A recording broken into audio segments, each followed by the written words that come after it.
The Witch of Hollow Woods. In a village long ago, shrouded in fog and mystery, lay the Hollow Woods, a forest so dense that sunlight barely touched the ground even on the brightest days. The villagers knew to stay away from it, for it was said to be home to a witch, cursed to live there for eternity. Her eyes were hollow, her fingers twisted like the gnarled branches of the trees around her, and she could read your darkest thoughts with a single glance. Village Elder. Warning a group of children gathered near the village square. Stay out of those woods. On Halloween, she's at her most powerful, and if she catches you, you'll never return.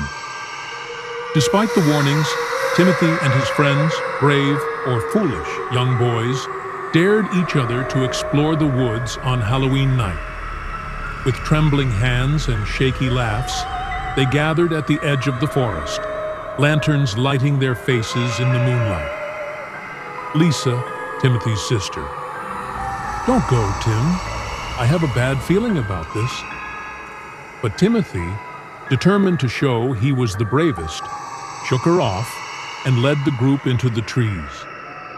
The deeper they went, the quieter the forest became, until even the sound of their own footsteps seemed muffled by the thick, suffocating air.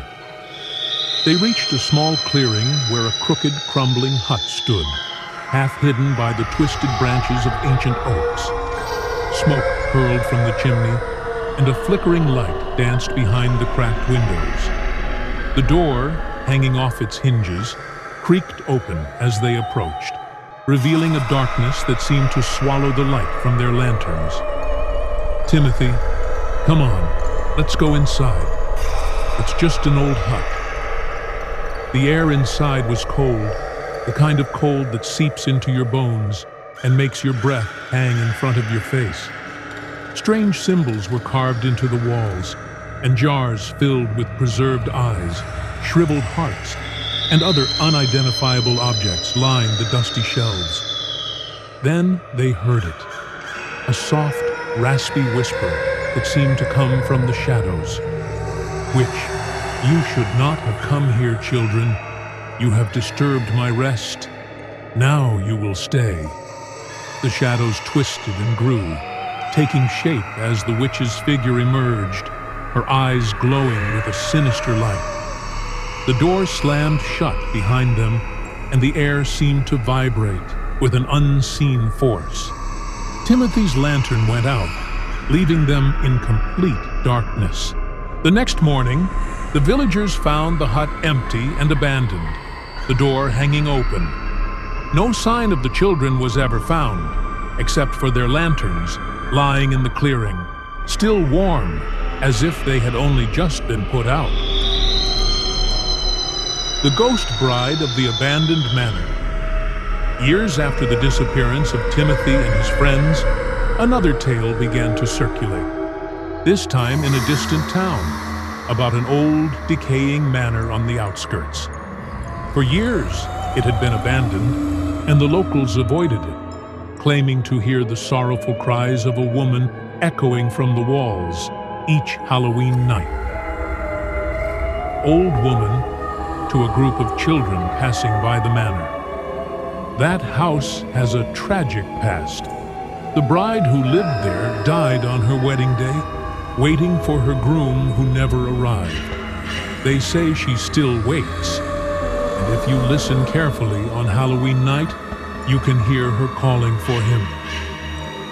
Jenny and her friends were fascinated by the tale. They were thrill seekers, always looking for the next adventure. So, on Halloween night, armed with flashlights and a Ouija board, they decided to spend the night inside the old manor. "Jenny, come on, it's just an empty house. Let's find the bride and ask her what really happened." The air inside was stale, thick with dust, and the darkness seemed almost alive, pressing in from every corner.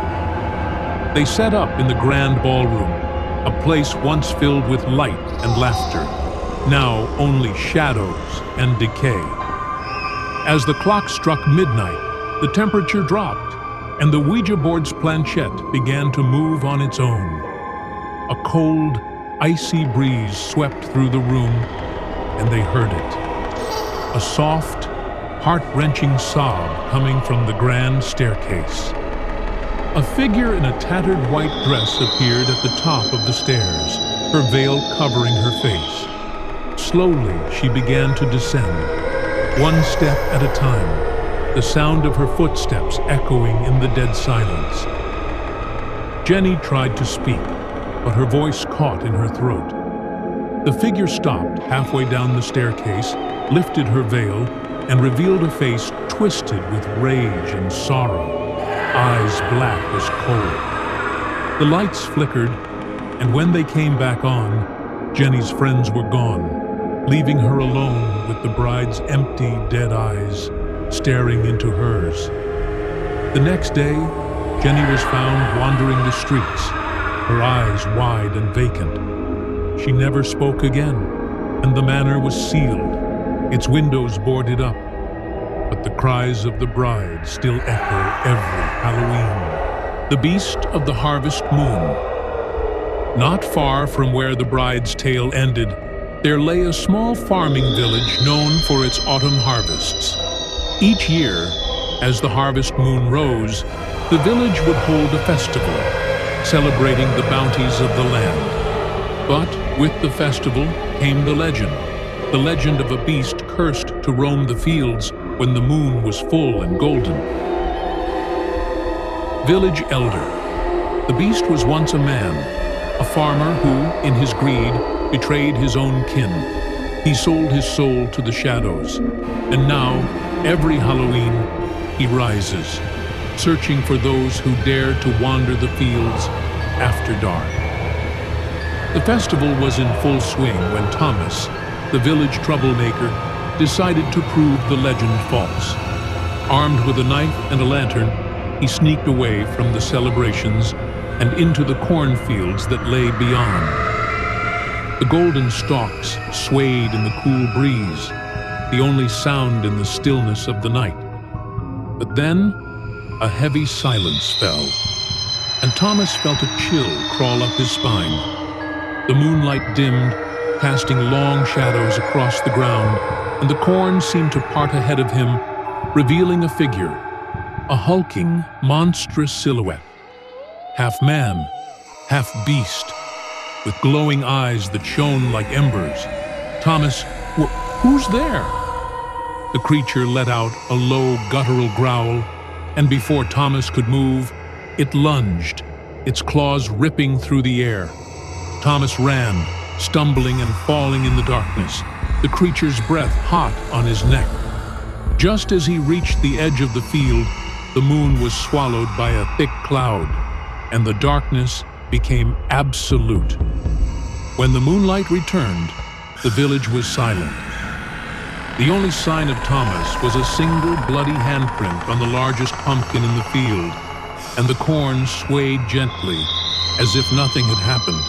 The cursed pumpkin patch. In a nearby town, the legend of the beast was intertwined with another, a tale of cursed pumpkins that grew at the edge of the village, in a patch no one dared visit after sunset. They said the pumpkins were planted by a wicked old farmer who had died many years ago, his soul trapped in the land he had loved more than his own family. Farmer John. Those pumpkins hold the souls of the dead.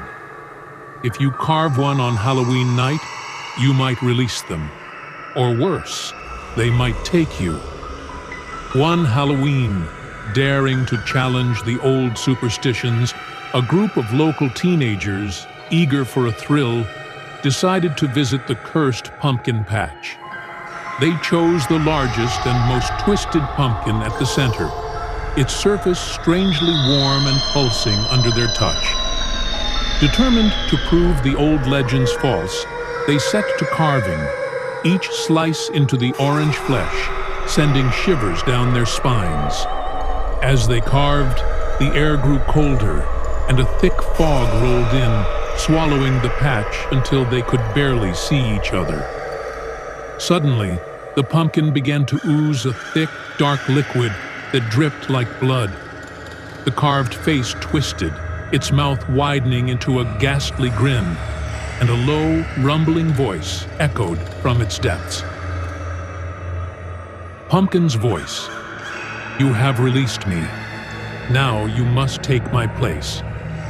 The ground beneath them trembled, and the pumpkins around them seemed to move, their faces growing eyes, noses, and sinister smiles.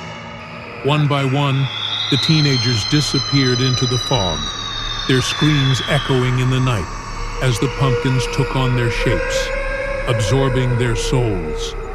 The next morning, the villagers found the patch empty, except for a few new, freshly grown pumpkins, each one bearing a twisted, horrified face that looked disturbingly familiar. The legend grew, and from that Halloween onward, the village children knew better than to visit the cursed patch. But some nights, especially when the fog was thick and the moon was full, the sound of faint whispers could be heard from the pumpkin patch, calling out to those foolish enough to listen, the shadow in the mirror.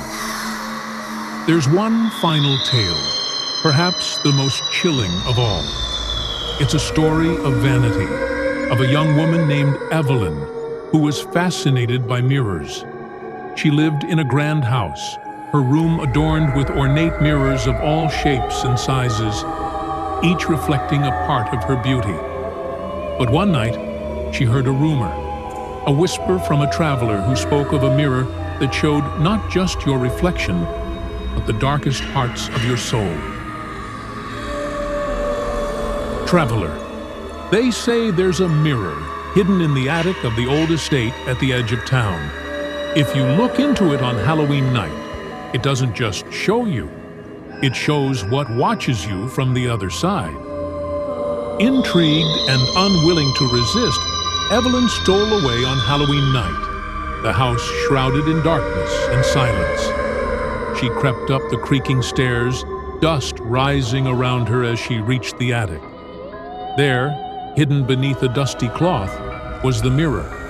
Tall, ancient, its frame covered in strange runes that seemed to shimmer in the moonlight. "Evelyn, it's just a mirror, just a reflection."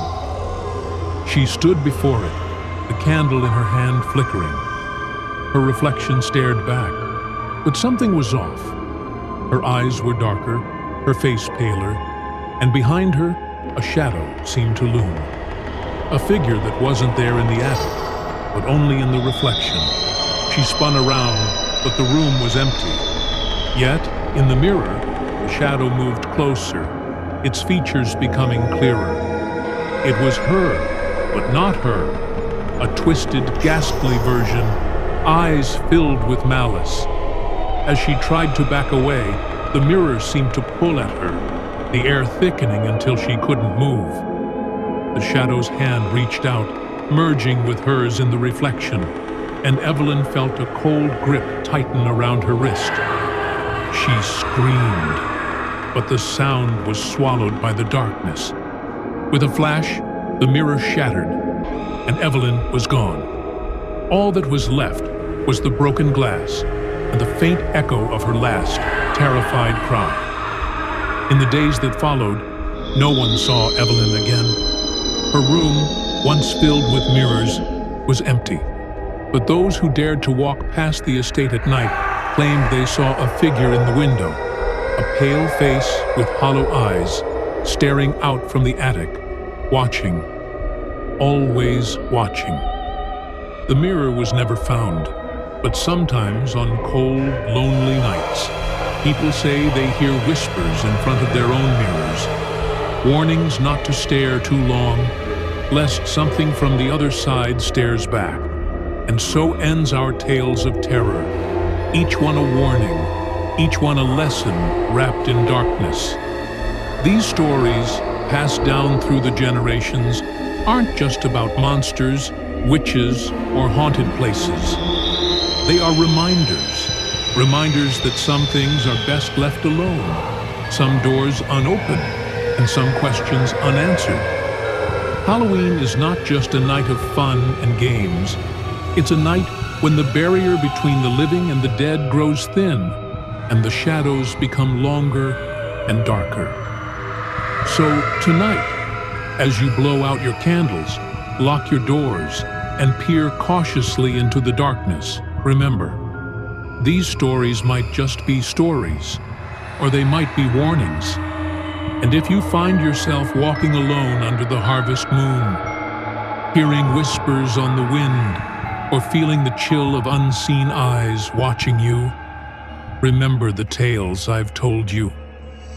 Because sometimes, the things we fear in the dark are real. Sweet dreams, if you dare.